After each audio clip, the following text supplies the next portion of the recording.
Bismillahirrahmanirrahim. Assalamualaikum warahmatullahi wabarakatuh. Pada kesempatan kali ini kami akan sampaikan terkait salah satu tokoh panglima perang besar di Nusantara, yakni Pati Unus.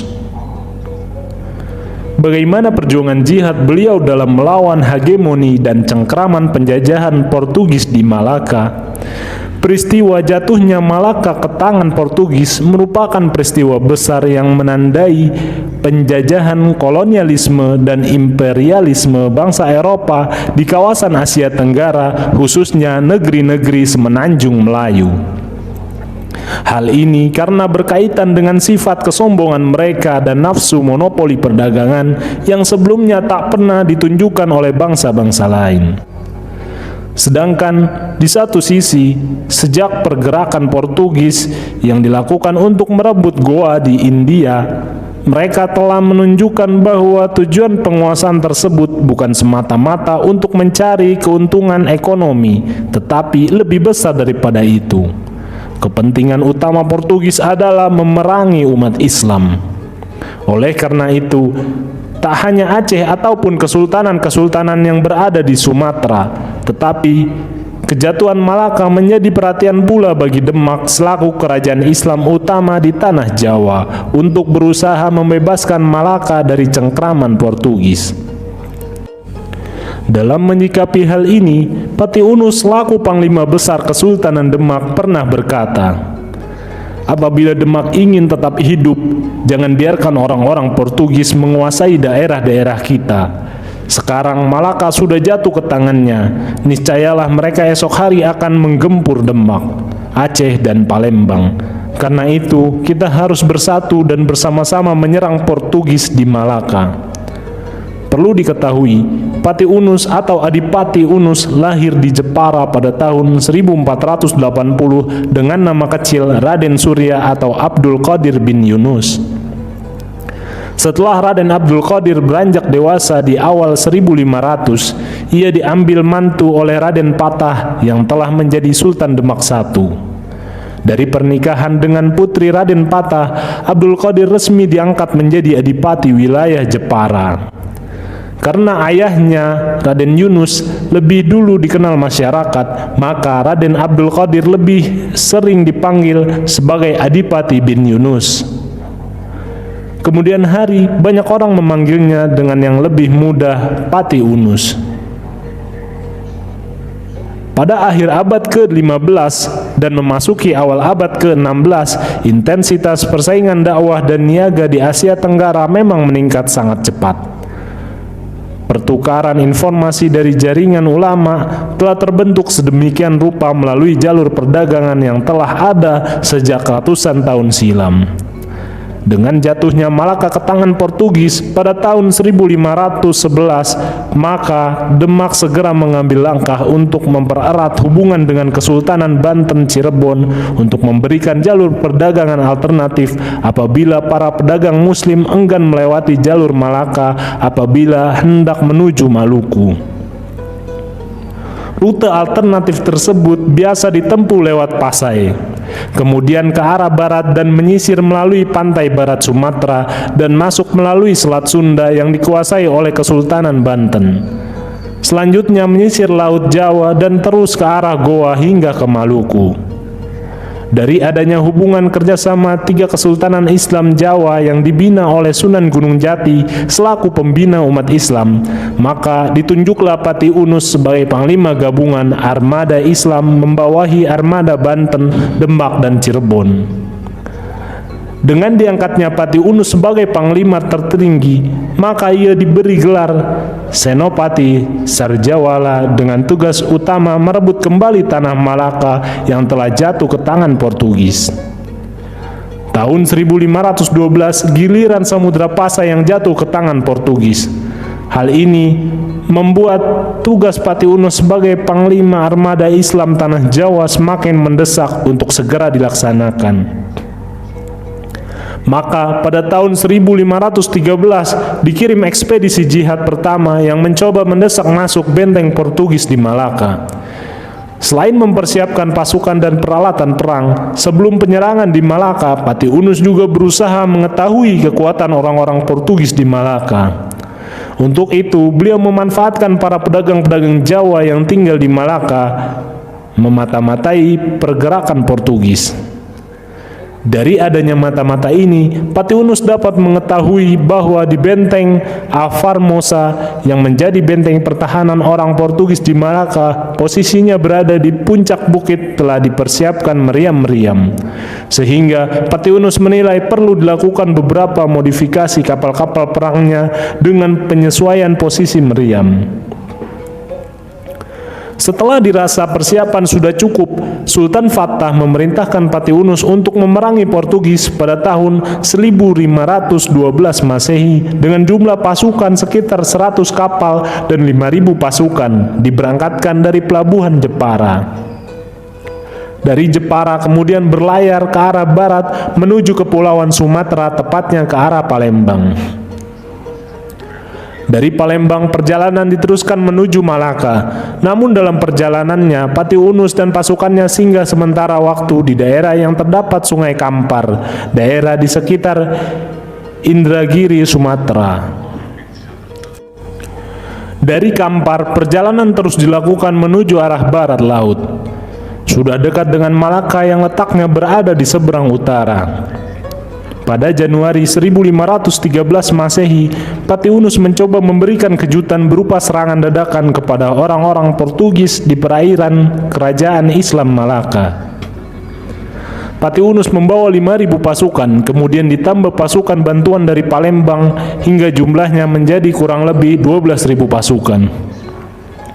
Begitu mendengar pasukan Demak hendak mengepung Malaka, Portugis selain menyiapkan pasukan di benteng mereka juga mengerahkan pasukan maritimnya sebanyak 350 orang Eropa serta orang pribumi dengan jumlah 17 kapal. Tujuannya untuk menghadang pasukan Islam yang dipimpin oleh Pati Unus keluar dari Malaka. Kemudian menggiring mereka supaya masuk Sungai Muar.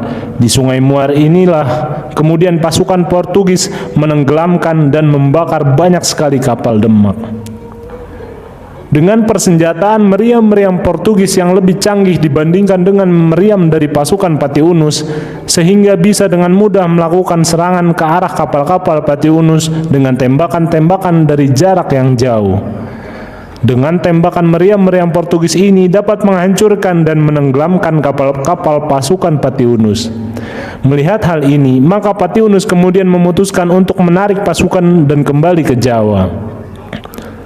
Dari kisah perlawanan yang dilakukannya, masyarakat Jawa selanjutnya memberikan julukan kepada Pati Unus dengan Pangeran Sabranglor, yang artinya pangeran yang menyeberang ke utara. Walaupun misi pembebasan Malaka yang pertama belum berhasil menggoyahkan Portugis, namun semangat kesultanan-kesultanan Islam di Jawa belumlah sepenuhnya luntur. Hal ini dikarenakan kondisi kesultanan-kesultanan di sekitar Malaka yang masih disibukkan dengan pertentangan dan suksesi kepemimpinan. Maka Demak merasa wajib untuk mengemban misi pembebasan Malaka. Terlebih lagi di pihak Portugis dengan sangat jelas dan gamblang bahwa mereka melakukan semua itu dengan semangat perlawanan terhadap umat Islam. Dari hal ini, maka segeralah pihak Demak menyusun rencana untuk penyerangan kedua. Namun hal itu ternyata tidak berjalan lancar begitu saja. Mengetahui kekalahan Demak melawan Portugis, pihak Islam sempat diganggu keberadaan Prabu Udara selaku penguasa Kediri atau sisa Majapahit lama yang menjalin kerjasama dengan Portugis dan meminta bantuan tentara dan peralatan perang untuk digunakan melawan Demak. Hal ini tentu membuat Sultan Fattah marah, sehingga pada tahun 1517 diperintahkanlah Pati Unus untuk segera memadamkan perlawanan penguasa Kediri tersebut agar jangan sampai berhubungan lagi dengan Portugis. Dalam perencanaan serangan kedua ke Malaka, ternyata takdir menghendaki jalan lain. Pada tahun 1518, Sultan Fattah mangkat. Namun sebelum itu beliau telah berwasiat agar kepemimpinannya diteruskan oleh Pati Unus. Oleh karena itu, sejak 1518, Pati Unus adalah juga sebagai Sultan Demak II. Dengan mangkatnya Sultan Fatah tidak berarti menyurutkan niat Demak di bawah kepemimpinan Pati Unus untuk segera menyerang Malaka. Terlebih lagi, imperialisme kaum Katolik Spanyol yang berlayar ke arah barat telah sampai di Filipina, yakni di Kesultanan Sulu pada tahun 1521 Masehi. Keadaan inilah yang menjadikan Pati Unus ingin segera menyerang Portugis di Malaka, sebelum Portugis berupaya menyerang orang Islam di Jawa. Persiapan pun segera dilakukan, baik logistik, pasukan perang, hingga armada kapal berjumlah 375 yang dibuat oleh galangan kapal Goa telah siap diberangkatkan. Tepat pada tahun 1521, setelah melakukan perjalanan dengan kapal perang melalui siang dan malam selama beberapa bulan, akhirnya Pati Unus dan pasukannya sampai di perairan Malaka. Mulailah tampak benteng Afarmosa yang menjadi basis pertahanan orang Portugis di Malaka. Di benteng ini, pasukan Portugis juga telah siap perang melawan Pati Unus dan pasukannya. Setelah kedua pasukan berdekatan, pecahlah perang yang amat dahsyat. Perang yang menggunakan senjata meriam-meriam yang canggih dan memiliki ukuran-ukuran yang cukup besar, peluru-peluru berbentuk bola berapi melesat sedemikian jauh hingga mengenai lawan. Kapal-kapal berjalan maju secara beriringan, serta kesulitan menghindar dari serangan peluru-peluru meriam. Perang yang berkecamuk sangat dahsyat tersebut berlangsung hampir 3 hari 3 malam tanpa jeda. Dalam pertempuran tersebut, pihak Demak dan Portugis saling berganti posisi antara bertahan dan menyerang. Namun ternyata nasib kembali tidak memihak Demak. Kapal Jung yang digunakan Pati Unus terkena tembakan yang cukup fatal. Adapun Sultan Demak tersebut juga ikut gugur bersamaan tenggelamnya kapal yang ia naiki. Dengan gugurnya Pati Unus sebagai pemimpin utama pasukan gabungan Tanah Jawa, kemudian komando diambil alih oleh Fadlullah Khan dan memerintah untuk menarik mundur pasukan ke arah pantai Sumatera. Setelah memperhitungkan jumlah korban dan kerugian yang diderita masing-masing pihak, akhirnya pasukan gabungan di bawah kepimpinan Demak ini kembali ke Pulau Jawa. Pada babak-babak selanjutnya, masih banyak pertempuran yang dilakukan antara Kesultanan Islam Jawa melawan Portugis. Terutama yang paling besar adalah pertempuran di Sunda Kelapa. Fadlullah Khan alias Falatehan alias Fatahillah alias Tubagus Pasailah yang kemudian diangkat Syarif Hidayatullah atau Sunan Gunung Jati sebagai Panglima Armada Gabungan yang baru menggantikan Pati Unus yang syahid di Malaka. Demikianlah kisah heroik yang ditunjukkan oleh Pati Unus sebagai salah satu pahlawan Indonesia yang secara resmi diakui perjuangannya oleh pemerintah Negara Kesatuan Republik Indonesia. Semangat melawan penindasan dan hegemoni imperialisme yang dibawa bangsa Eropa patut dicontohkan untuk generasi penerus bangsa. Sedangkan dari sisi perjuangan Islam, Pati Unus telah syahid sebagai seorang pemimpin besar yang tidak lari dari segala ancaman. Beliau memilih menempuh jalur jihad fisabilillah daripada harus tunduk pada kekuatan yang terus berusaha menghapus tegaknya kalimat tauhid di bumi negeri Bilad Al-Jawi Nusantara ini. Wallahu a'lam bissawab. Wassalamualaikum warahmatullahi wabarakatuh.